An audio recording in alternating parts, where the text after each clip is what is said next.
Today, Putin and Xi meet more frequently than any other two world leaders. And when they meet, they always reaffirm their partnership or friendship without limits. I don't know what we could do to change that.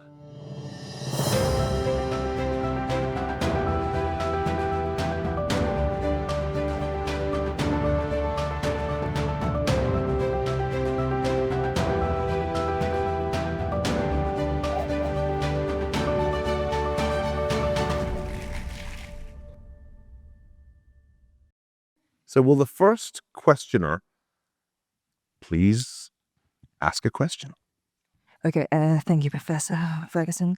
I'm wondering, so since you mentioned that both Trump, or maybe Trump and Nixon, are seem to be just planning on capitalizing on the Sino-Soviet split and, well, the modern Sino-Soviet split. Do you think do you think, and as I'm sure lot of people in DC would be thinking so, do you think this is a good idea? Because as far as we know, if we look back into the history, we teamed up with the Soviets to fight the Nazis, and then we lost not just Poland, which we originally started fighting for, but like literally that entire side of Europe. So like, do you think this is a reasonable strategy, or do you think like this is kind of catastrophic? I think it has the potential to be catastrophic. The first big problem with the reverse Nixon idea is that Richard Nixon did not have to bring about the Sino-Soviet split. It had already happened. They were at war in 1969. And all he and Kissinger had to do was take advantage of the fact that the biggest animosity on the planet in 1969-70 was between the Soviet Union and the People's Republic of China. It's really amazing. Sergei Radchenko has just published an excellent book on the paradox that the greatest rivalry of the Cold War was not between the United States and the Soviet Union, as you assume. It was between the Soviet Union and the People's Republic of China. Today, Putin and Xi meet more frequently than any other two world leaders. And when they meet, they always reaffirm their partnership or friendship without limits. I don't know what we could do to change that. I think it won't last forever because there are profound strategic differences between China and Russia today. But between these two leaders, there is not much daylight. So the problem with the grand strategy, if this is what it is just that I don't think that either Putin or Xi will oblige us by defecting from the partnership that they have forged. And that's a big difference between Trump and Nixon. For Nixon, it was easy. The Chinese were the ones who wanted Nixon to come to Beijing. They were the ones who wanted to do the deal, and they mainly wanted to do it because they were terrified that the Soviets were going to attack them, which indeed was not an unrealistic fear. We're in a very different world today in the sense that not only is China the dominant partner, but the relationship between Putin and Xi just seems unbreakably strong. It'll take a new generation of leaders for that to change, I think. I don't know who's next with the mic. I've punted on this. I'm not choosing one. Yes. Good afternoon. I'd like to register a little bit of outrage over something you said at the beginning of your talk. I always enjoy outrage. That's that we're not a group that reads books. So I know a lot of us read it. Your generation doesn't. They've entirely stopped reading books. They don't even think or write anymore. You may all be the exceptions to this rule, but the evidence is clear that today's undergraduates essentially have delegated their entire educational experience to ChatGPT. It's quite remarkable. If you're the exceptions, it's great to have you here. I suppose I'll concede that point. Can I ask a question just on this? Yes. Put your hand up if you've read War and Peace. Fantastic. You are the exceptions. In any Stanford classroom, there would be no hands. Go on. So my question is on President Trump's foreign policy. He has a wide coalition within the conservative movement, and because of that, he has a lot of different voices that have very strong opinions on foreign policy that are across the spectrum. People like Bridge Colby, who are prioritizers, the restrainers, the primicists. Who do you think has the loudest voice right now, and how do you expect those power dynamics to continue to play out? Thank you. It's another excellent question. Any U.S. administration doesn't actually have a foreign policy. This is something that Kissinger observed even before he went into government. He said what the rest of the world and commentators call U.S. foreign policy or U.S. strategy is the accidental byproduct of interagency rivalries in Washington. And this is as true of the Trump administration as of any previous administration. There are at least 3 foreign policies competing right now with one another. You alluded to a couple of them. I think there's a Cold War strategy, certainly at parts of the State Department, which favors containing China, Russia, Iran, North Korea, wherever they make a move.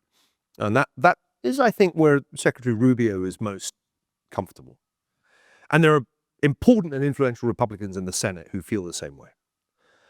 Then there are the Bridge Colby types who think we can't do all of this, which I think is not an unreasonable position because that's a lot. We need to focus on China, and therefore we need to really prioritize Taiwan over Ukraine or Israel. And then you go to Steve Miller, perhaps at times Vice President Vance, and they seem to be saying, who cares about any of these places? Let's just focus on the Americas and have a kind of Monroe Doctrine hemispheric strategy. So these are the 3 competing foreign policies. It's not been a great run of months for the Colbians, who were clearly defeated over both Ukraine and Israel. I think I don't wholly agree with Professor Kotkin that there is no administration. I think there may not be a National Security Council, but there is some process going on. I think the State Department, unusually, is the dominant force in many ways. And it's been a while since there's been a hawkish State Department pursuing a set of policies as it is doing under Secretary Rubio. That's especially obvious in the Middle East.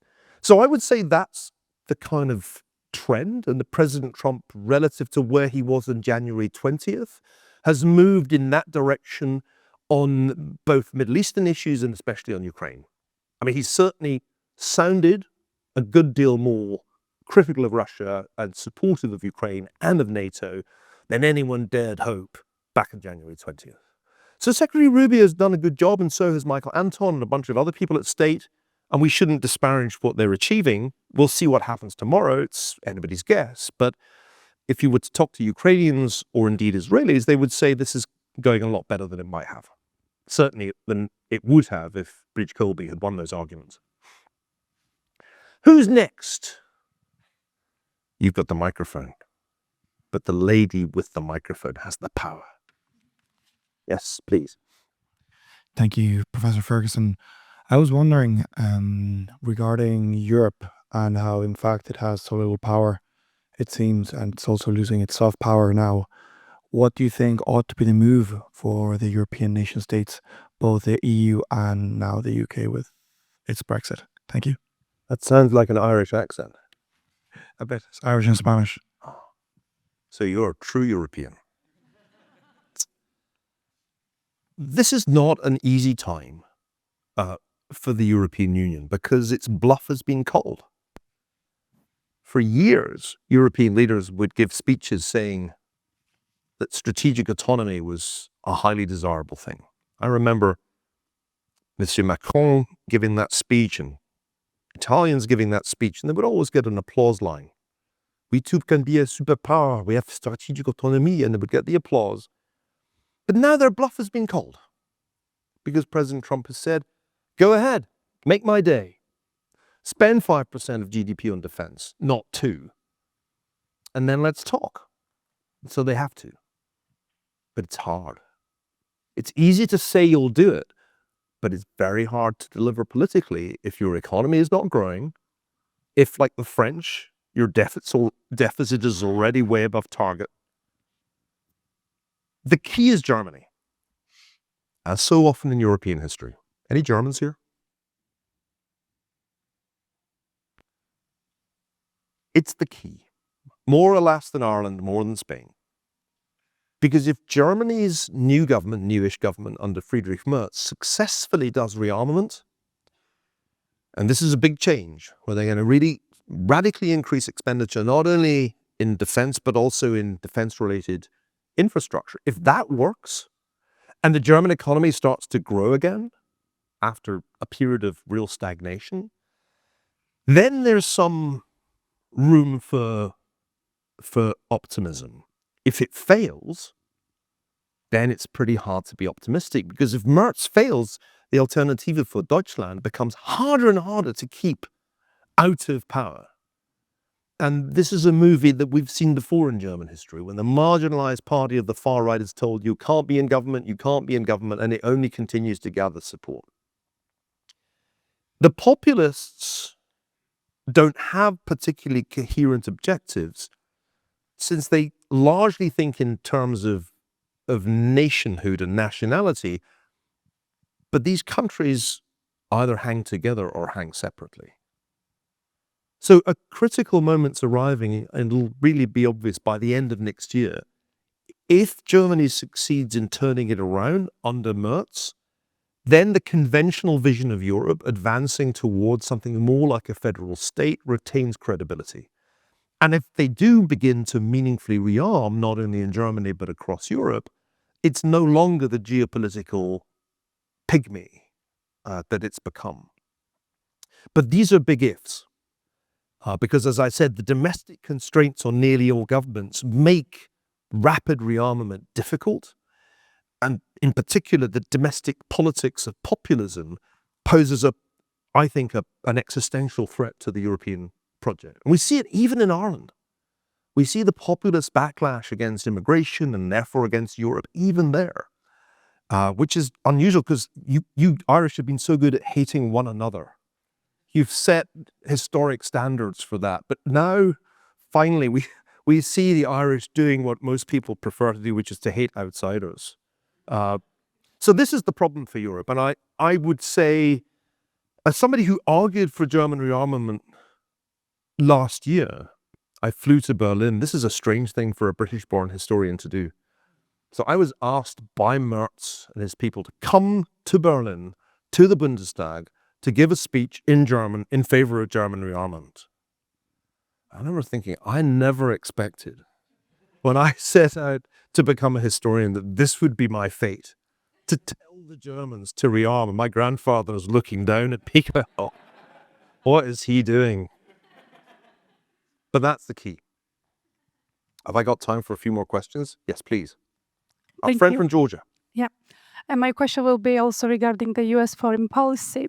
So over the last 3 decades, Azerbaijan and Armenia conflict has been mediated and manipulated by Russian diplomats, like patrolled by Russian peacekeepers, and actually shaped by Russian interests. Somehow we saw recently suddenly that the US and Washington is writing the ending set chapter in history, like peace without Putin, right? So how do you foresee these developments and the US presence in the South Caucasus, in particular political signal to Russia and Iran? Thank you. Well, Professor Kotkin was skeptical, wasn't he, yesterday, about whether there really was a meaningful change in the relationship between Armenia and Azerbaijan.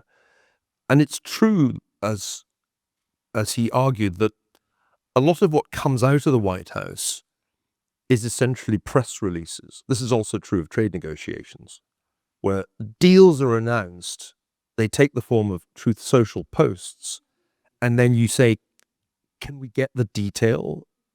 And there is none. And therefore, we just have no alternative but to wait and see if this is a meaningful change. And I don't know. I really don't. I think it's a tiny reason for optimism that the leaders of Armenia and Azerbaijan were willing to let that press release happen. Because if nothing else, it's a signal that they don't mind giving the impression to Putin that Donald Trump is more important to them than Putin is. sometimes in the realm of great power politics, such symbolism matters more than the small print of any agreement. Russia's big problem is that it is weak. That the project to rebuild the Russian Empire that we heard about also from Director Rice yesterday is a doomed venture. You can no more rebuild the Russian Empire than you could rebuild the British Empire. I mean, if we announced that actually the historic unity of the British and Irish people is such that we're gonna invade Ireland, how would that go?